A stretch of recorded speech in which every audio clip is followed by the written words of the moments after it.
Here's how to simplify your own part. We're going to start at measure 9, rehearsal number 9, here in hoedown. This is the first clarinet part. This is what it sounds like with everything as if we were playing everything as written.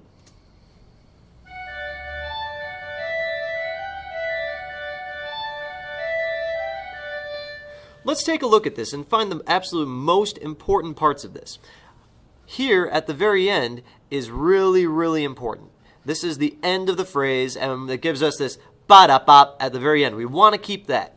Everything else here is all optional.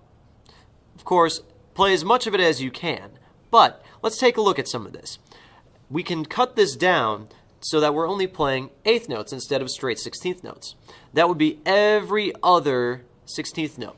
It's going to sound like this.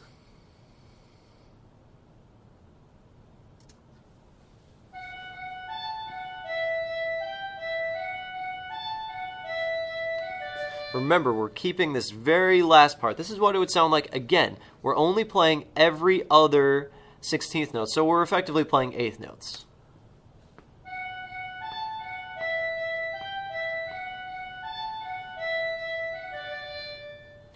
Now, if we need to bring this back even further, what we can do is we can cut it back all the way to quarter notes. What that would be is we're playing only the very first of each one of these groups of 16th notes, and it'll sound like this.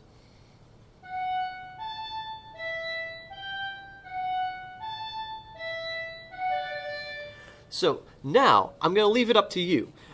Either mark out what you've got here as far as we can do every other note and just circle along so that these are the notes that you're going to play, or if you need to cut it back all the way to quarter notes, that's cool too. I want you to be able to play as much of your music as possible. Let's review. Here's the full part with everything in it. Now, here's the part reduced to eighth notes, and here's what it'll look like if you reduce it all the way to quarter notes.